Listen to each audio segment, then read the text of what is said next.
I know you've been to Kings, you've been to Delhi, but for a lot of people, Ashwin is CSK. When I look back at that photo where you sent me about MSD and myself walking, I saw that picture and started talking to Preeti about parenting.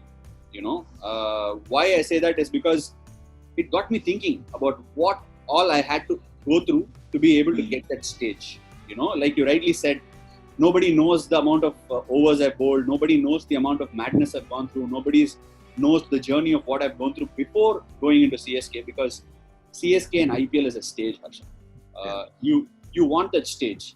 I got my contract in 2008 for CSK, and truth be told, I had done my yards in first class cricket, but MS Dhoni didn't know who Ashwin was. Okay? Muthaiya Muralidharan didn't know who Ashwin was.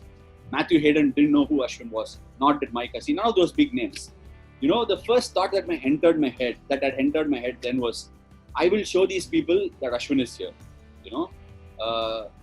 I don't know if it's bullish, if it's arrogance. People can talk and relate it to so many things, but that's just the way I was made. If I bowled to Matthew Hayden, I wanted Matthew Hayden in the nets to play me and go back thinking, how am I going to play this guy in the nets the next day? If I bowled to Stephen Fleming or Jacob Oram, that's exactly what sort of an impact I wanted to leave with them, because nobody was giving me a chance in hell to say, okay, Ashwin will play alongside Muralidharan, or Ashwin will play ahead of Muralidharan. Muralidharan is one of the greatest bowlers to have walked this planet. But I thought, okay, I will get there ahead of him one day. It was the madness of my head, but surely it was also the madness of the process I had put myself through. Yeah, but I mean, show me an achiever who doesn't have a mad streak in him. It's just a question of whether you can relate to it or how you react to it. So, was MS a huge influence in those early years?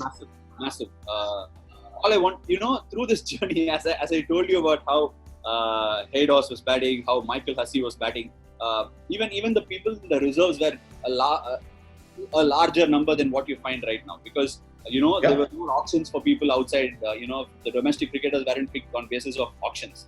They were picked on basis of whims and fancies of people who were seeing them elsewhere. So for me, I caught the eyes of Matthew Hayden very quickly. I caught the eyes of Stephen Fleming, Jacob Oram. As I was bowling to them in the nets, they found it difficult to face me, even in the first year. But somehow I hadn't caught the eye of MS Dhoni. For me, it was massive. Like every cricketer walking into every aspiring cricketer who you see on Instagram, who you see on Twitter today, think that once they catch the eyeball of, say, an MS Dhoni or a Virat Kohli or somebody of repute, they have a chance of scaling the ladder. That's how India is made. For me, it was no different. I had to catch the eye of MS Dhoni.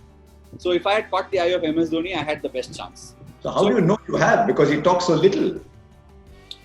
No, it happens through actions, and I didn't even till today I haven't had massive interactions with MS. I haven't gone and sat in his room and had conversations to pick his brain. For me, it was all about going in the net and making sure I got MS Dhoni out. So it was like I would be waiting in the queue at MA Chidambaram Stadium, where there was a net behind the stadium, and one where they practiced right next to the match turf. So MS and Suresh always batted in the center. To be queuing up to bowl in the center to them was some sort of a yardstick, You didn't always get to do that. But once I did that for the first time, I was bowling alongside Muthaiya Muralidharan. And every time Murali bowled to MS hit the ball long. MS of today is a lot more calculative. But I had seen him then, where he used to whack every single ball. And every time Murali dragged the length back, MS hit it farther. There were at least 5-6 balls that used to scale the roof of the MA Chidambaram Stadium. I hadn't seen anybody hit the ball beyond, that was very, very new in that era. And to hit sixes was something that we were not taught as youngsters. Forget about as bowlers being tormented to that degree. And whenever I saw Murali do it, I told myself, I didn't think, oh my God, this is tough. I used to think, okay, Murali's getting hit, but if I bowled better, I might play ahead of Murali in the game. It is just the way I think everyone wires themselves. And it was not like I trained myself to be wired that way, but I never saw myself inferior to anyone walking beside me. That's how it worked.